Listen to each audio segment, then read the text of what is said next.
On this episode of China Uncensored, China just won the South China Sea. I mean, not the whole sea, just most of it. Hi, welcome to China Uncensored. I'm your host, Chris Chappell. The days of uncertainty are over, and I think we can all breathe a sigh of relief over that. Tensions and tempers have been flaring in the South China Sea over competing territorial claims from China, Vietnam, the Philippines, Taiwan, Indonesia, Singapore, Malaysia, Cambodia, and Thailand. That's a thing of the past. The territorial disputes are over, and China is the winner. How did they do that? You would think that China's claims of sovereignty over the South China Sea, based on this map, something like that, a map that comes from a rubbing of a stone engraving made in the 12th century that depicts the borders of China as depicted in an ancient book written in the 5th century BC, would be proof enough for anyone. But relying on old maps of questionable authenticity brings dubious results. So obviously the solution is to make new maps, new updated maps. And how do you know these islands belong to you? Because you built them yesterday. China has been quite literally building their own islands on rocks and reefs in the disputed territorial waters. Since January, 3 to 4 have been built, ranging from 20 to 40 acres each. According to the New York Times, one seems to be built specifically as a military installation.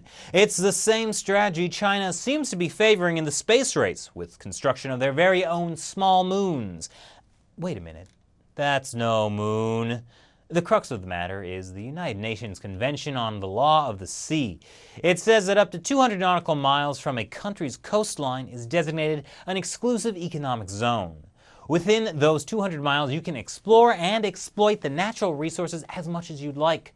Although the exclusive economic zone is still in international waters, you basically get to call dibs on everything that's under the surface of the water.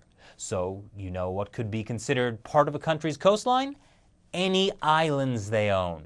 Did I mention the South China Sea has abundant fish and reserves of oil and natural gas? Now, artificial islands aren't covered by the treaty, but since these islands are being built on previously existing rocks and reefs, it's kind of a gray area. There's one little catch, though.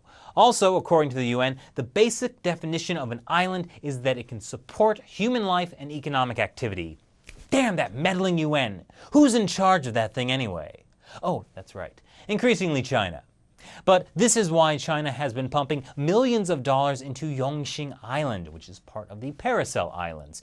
It's not even a square mile big, but it already has everything from an airport to a hospital, banks, a supermarket, a post office, and a school. Now, this is just 26 nautical miles from disputed waters where China installed an oil rig that resulted in anti-Chinese riots in Vietnam. I wonder what the reaction will be when they find out China has been building on the Johnson South Reef, which China killed about 70 Vietnamese soldiers and sailors for in 1988. Oh, right. The Vietnamese Foreign Ministry demand that China immediately stop illegal activities of expansion and construction. Good luck with that. Well, now that the South China Sea dispute is won, maybe China can sort things out with Japan in the East China Sea. I mean, the Diaoyu Islands clearly belong to China.